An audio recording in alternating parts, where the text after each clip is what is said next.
আসুন আমরা মূল আলোচনায় চলে যাই। আমরা সারাদিন যত কথা বলি তার বেশিরভাগ কথা তৃতীয় ব্যক্তি প্রসঙ্গে বলি, অর্থাৎ আরেকজনকে নিয়ে কথা বলতে আমরা খুব ভালোবাসি। নিজের কথা, নিজের আত্মসমালোচনা না করে কি করি, আরেকজনকে কথা উত্তোলন করে তার ব্যক্তি জীবন, তার একদম ছোট কাল থেকে মৃত্যু পর্যন্ত কি করেছে সেটা আমরা আলোচনা করতে ভালোবাসি, পছন্দ করি। গভীর জিজ্ঞাসার মানদণ্ডে দেখলে একদিনে যত পরিমাণ পরিবারের সদস্য, আত্মীয় স্বজন, প্রতিবেশী প্রয়োজনীয় কাজের জন্য যত কথা আমরা হাজার হাজার কথা বলি, তাহলে দেখা যায় হাজার হাজার কথার ভিতরে যদি 10,000 বলি তা 8,000 থাকে আরেকজনকে নিয়ে বলা, অর্থাৎ তৃতীয় ব্যক্তিকে নিয়ে আলোচনা করা। এই তৃতীয় ব্যক্তিকে নিয়ে আলোচনা করলে কি ক্ষতি হবে, আল্লাহ তাআলা সেই কথা কোরআনুল কারীমের ভিতরে বলছেন। আমি আপনাদেরকে বার্তাবাহক হিসেবে এখান থেকে 1400 বছর 1500 বছর আগে রাসূল সাল্লাল্লাহু আলাইহি ওয়াসাল্লামের উপরে আল্লাহ তাআলা নাজিল করেছেন, আর সেই কিতাবের বাণীটা আমি পড়ে পড়ে জমাই অল্প সংক্ষিপ্ত আলোচনার ভিতরে ফুটিয়ে তুলবো। আপনারা চুপটি করে শুনবেন আর আমার দিকে তাকাবেন। আল্লাহ বলছেন, আল্লাহ রাব্বুল আলামিন বলছেন, আয়াউহিব্বু আহাদুকুম আইয়াকুলা লাহমা আখিহি মাইতান ফাকারিহতুমু। তোমরা কি তৃতীয় ব্যক্তি সম্পর্কে যদি আলোচনা করো তাহলে তোমাদের কিরকম গুনাহ হবে, কিরকম পাপ হবে, সেটা হলো তোমাদের মধ্যে তোমাদের মৃত ভাইয়ের গোশত ভক্ষণ করতে চাইলে যেরকম গুনাহ হবে, যেরকম কষ্ট হবে, তোমার মৃত ভাই মারা গেছে ওই পরিমাণ গুনাহ তৃতীয় ব্যক্তিকে নিয়ে আলোচনা করলে ওই রকম পাপ, ওই রকম গুনাহ তোমার আমলনামায় হবে। জবান ছেড়ে বলেন নাউজুবিল্লাহ। তৃতীয় ব্যক্তি, মুসলমান ভাইরা গভীর মনোযোগ, আমার তিনি ভাইরা, আল্লাহ রাব্বুল আলামিন কিভাবে গুনাহ লিখবেন তার বর্ণনা দিচ্ছেন। তার বান্দাদের কি সুন্দর করে বলছেন। সূরাতুল কাহফ 50 নম্বর সূরা 17 নম্বর আয়াতে সুন্দর করে বলছেন, ইযু ইয়াতালাক্কাল মুতালাক্কিয়ানি আনিল ইয়ামিনি ওয়া আনিশ শিমালি কাঈদ। আল্লাহ তাআলা বলছেন, বান্দারে দুইজন ফেরেশতা এখানে নিয়োজিত করেছি, আনিল ইয়ামিনি, দুইজন ফেরেশতা নিয়োজিত করে দিয়েছি, তোমার ডান এবং বামে তারা বসে আছে। তোমার সম্বন্ধে ডান এবং বাম স্তম্ভে বসে তারা সদা সর্বদা সতর্ক আছে। তারা কি করে বসে বসে? দুইজন ফেরেশতা আল্লাহ রেখেছেন, তারা কি করে? আল্লাহ তার উত্তর দিচ্ছেন পরের আয়াতে 18 নম্বর আয়াত। আল্লাহ বলছেন, মা ইয়ালফিযু মিন কাওলি ইল্লা লাদাইহি রাকীবুন আতীদ। বান্দারে, যখন তুমি চার দোকানে হোক, প্রতিটা কদমে কদমে তুমি যদি মনে করো এখান থেকে পৃথিবীর নির্জন জায়গা, কেউ তোমাকে দেখবে না, গভীর অন্ধকারে ঘরে শুয়ে শুয়ে তুমি যদি খারাপ মন্তব্য করো, তুমি যদি মনে করো তোমাকে কেউ দেখবে না, বান্দারি, ওই ফেরেশতারা তোমার ডান এবং বামে স্তম্ভে বসে আছে। মুখ থেকে নিঃসৃত কথা যেগুলা তুমি উচ্চারণ করে বলবে, আমার ফেরেশতারা কলমের কালি দিয়া তোমার জীবনের আমলনামার খাতায় সুন্দর করে নোট করে করে রাখবে, সুন্দর করে নোট করে রাখবে। একজনকে নিয়ে আরেকজনকে নিয়ে খারাপ কাজের পরিকল্পনা করে বিভিন্ন 5 স্টার হোটেলে, বিভিন্ন রেস্টুরেন্টে, যাতে করে দুনিয়ার কেউ না জানতে পারে, গোপন বৈঠকের মাধ্যমে একজনকে হেনস্থ করে একজনকে ক্ষতি করা যায়, সেই চিন্তা ভাবনা তুমি দুনিয়ার কাউকে না দেখলে স্বয়ং রব্বুল আলামিন তোমার উপরে যে ফেরেশতা নিযুক্ত করেছেন, সেই ফেরেশতা তোমার আমলনামায় সুন্দর করে লিপিবদ্ধ করে খাতা উত্তোলন করতেছেন। জোরে কন্যা সুবহানাল্লাহ। এটা আল্লাহ তাআলা আপনাদেরকে বোঝাচ্ছেন যে আমি এইগুলা করব, কারণ তোমরা মানুষ গোনার দিকে শয়তান তোমাদেরকে ধাবিত করতেছে, আর আমি পথ দেখাচ্ছি যে যদি গোনা করে ফেরেশতাগুলো লিখবে। শয়তান তোমাকে ধারণা দেয়, কি ধারণা? যে এই কাজগুলো করো, যা হবে পরে হবে।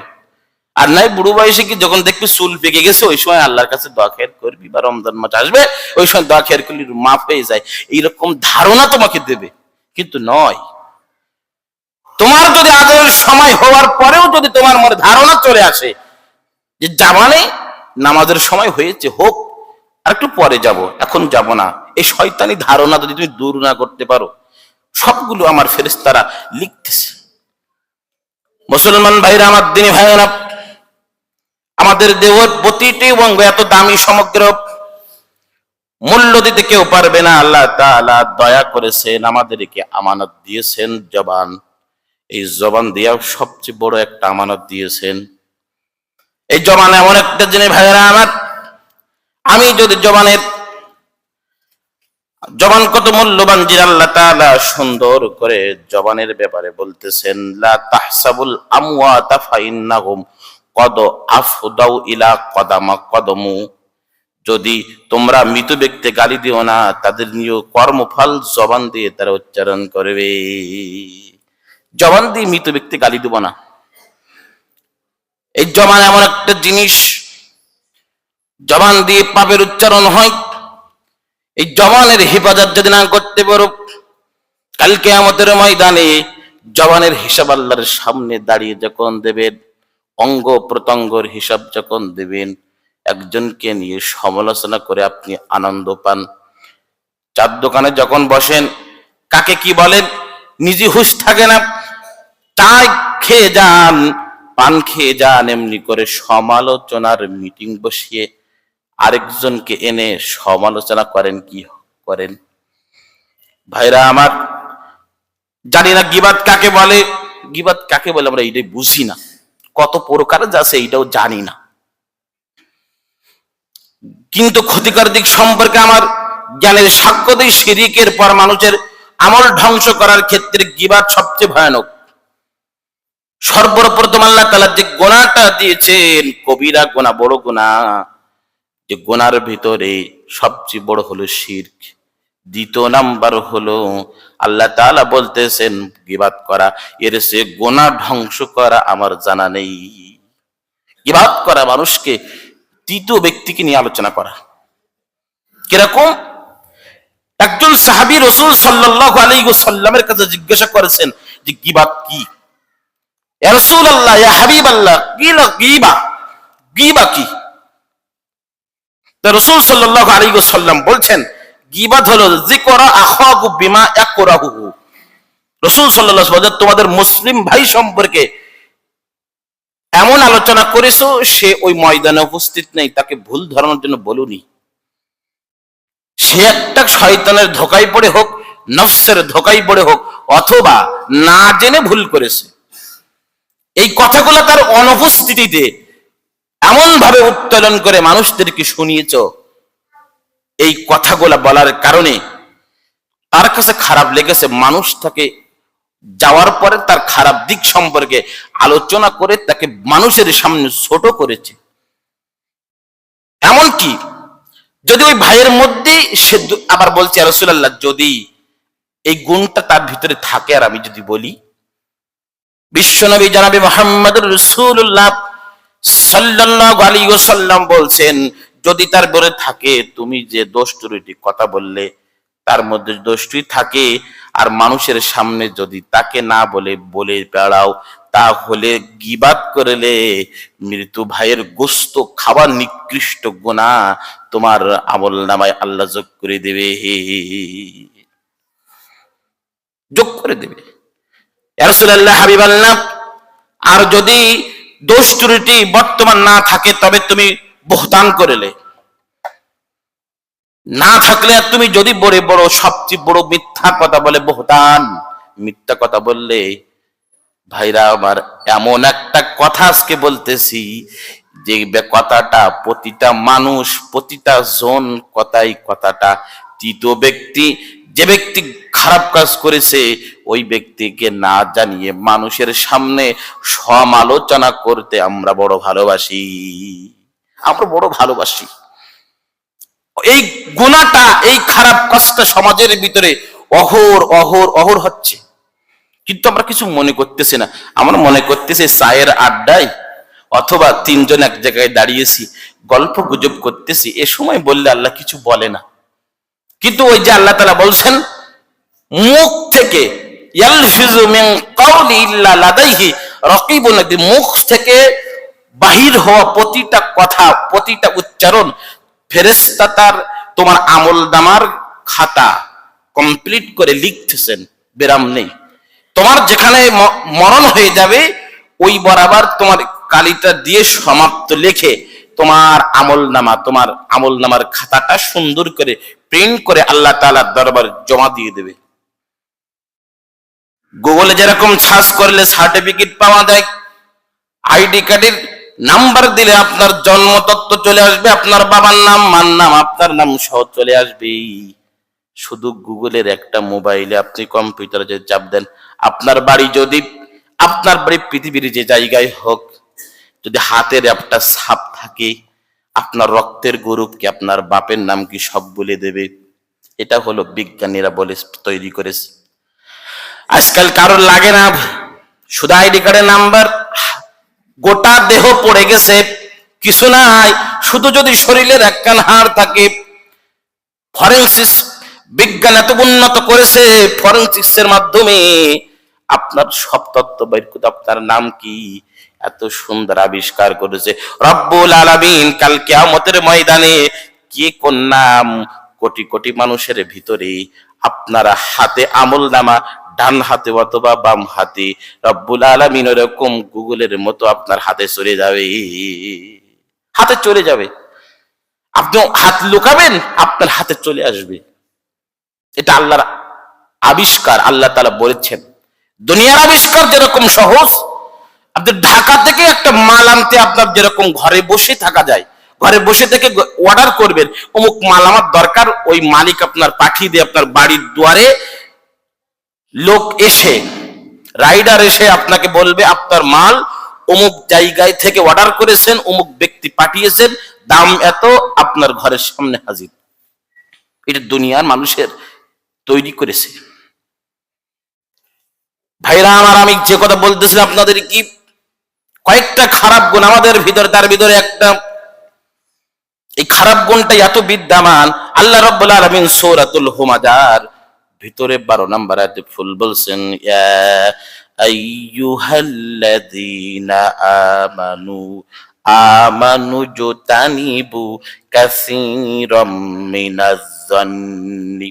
মানুষ, এই ঈমানদারগণ কয়েকটা কাজ থেকে বিরত থাকবে। প্রথম নাম্বার কাজ হলো অধিকাংশ অনুমান করে কথা বলো, আন্দাজে কথা বলো। বই পুস্তক পড়ুনি কিন্তু ফতোয়া দাও। একজন সম্পর্কে জানো না, আন্দাজে কথা বলো, বলে আমি ধারণা করি বলিস। ওই ব্যক্তিটা কেমন হবে, ওই এখানে বসে গবেষণা করে চোখ বুঝি বলে আমি ধ্যানে আছি, ধ্যানে থেকে বলে।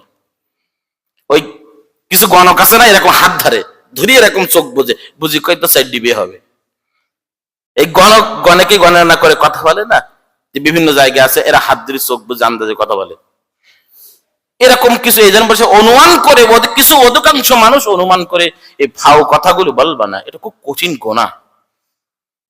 দ্বিতীয় নাম্বার হলো, আল্লাহ বলছেন, ইন্না বা'দাজ যান্নি ইসমু ওয়া লা তাজাসসু ওয়া লা ইয়াগতাব বা'দুকুম বা'দা।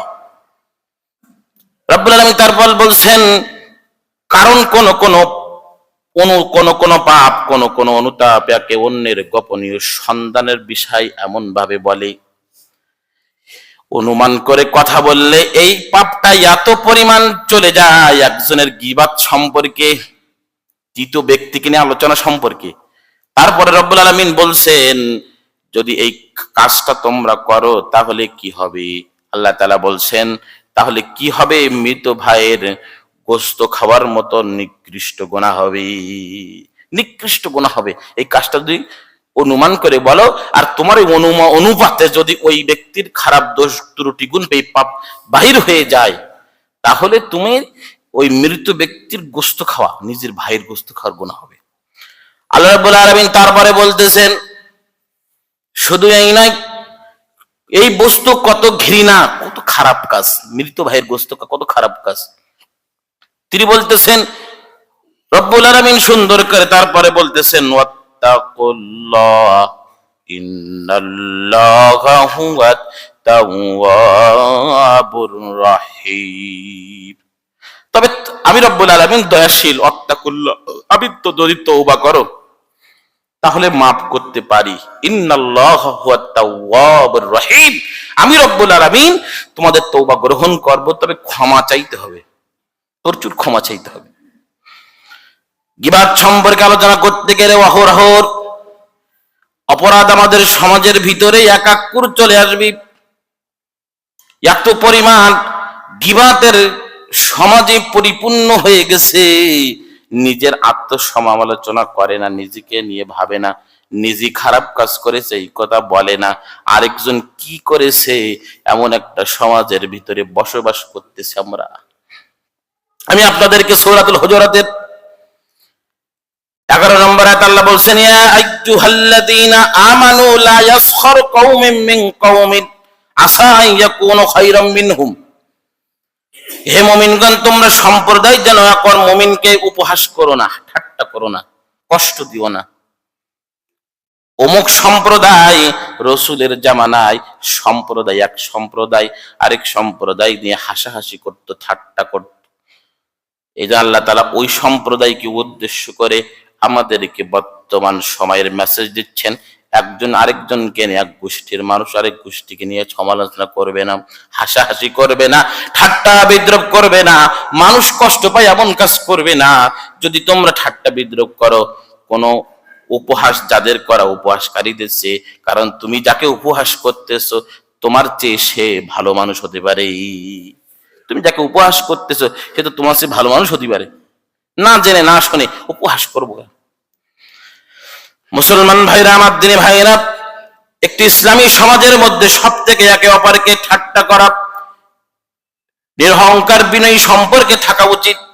ঠাট্টা বিদ্রূপ করে একজনকে অপমান করে, আজকে এমন একটা ঘৃণিত জামানায় আমরা জন্ম, আধুনিক সমাজে পরচর্চা, গীবাত, চকলকারী, ডিজিটাল পদ্ধতি এমন একটা হয়েছে, একজনের পিছনে লেগে থাকা, মোবাইলের মাধ্যমে একজনকে ফলো করা, তার গোপনীয় বিষয় ইনবক্স চেক করা, গোপনীয় ভাবে ছবি তোলা, ভিডিও ধারণ করা, তার সম্পর্কে নোট করে একটা মোবাইলের মাধ্যমে ডকুমেন্টারি তৈরি করে তার খারাপ দিকগুলা আলোচনা করে দেওয়া, এটাও গীবাতের অন্তর্ভুক্ত। ফতোয়ায়ে শামির ভিতরে এসেছে এখন যে বিভিন্ন স্যাটেলাইটের মাধ্যমে বিভিন্ন মানুষের খারাপিত্ব প্রকাশ পায়, তাহলে কি এটা গীবাত? ফতোয়ায়ে শামির ভিতরে এসেছে গীবাত হবে না ওই কাজগুলো, শুনে নেন ভালো করে, গীবাত হবে না ওই কাজগুলো যে সমাজের নিরাপত্তার প্রয়োজনে সন্ত্রাসী, দুর্নীতিবাজ, ব্যাংক ডাকাত, মাদক সম্রাট, ঋণ খেলাপি ইত্যাদি ব্যক্তির বিরুদ্ধে বলা লেখা বিবৃতি সমাজের নিরাপত্তার ক্ষেত্রে একে যদি সামাল না দেওয়া যায়, একে যদি পুলিশের মাধ্যমে আইনের আওতায় না আনা যায়, তাহলে সমাজের ক্ষতি করবে, সমাজের ক্ষতি হবে, ওর দ্বারা 200 মানুষের ক্ষতি হবে। তাহলে আপনি করতে পারেন তার অপরাধগুলা সমাজের মানুষকে সমভাবে সতর্ক করে খারাপ দিকগুলা প্রচার করবেন, কিন্তু যে দিকটা না সে দিকটা প্রচার করবে না। আর আমাদের সমাজে এমন হয়ে গেছি, টাকা খাওয়ার জন্য তার বিরুদ্ধে খারাপ এত যা জীবনে করে উনি তা পর্যন্ত সামনে তুলে নিয়ে আসি।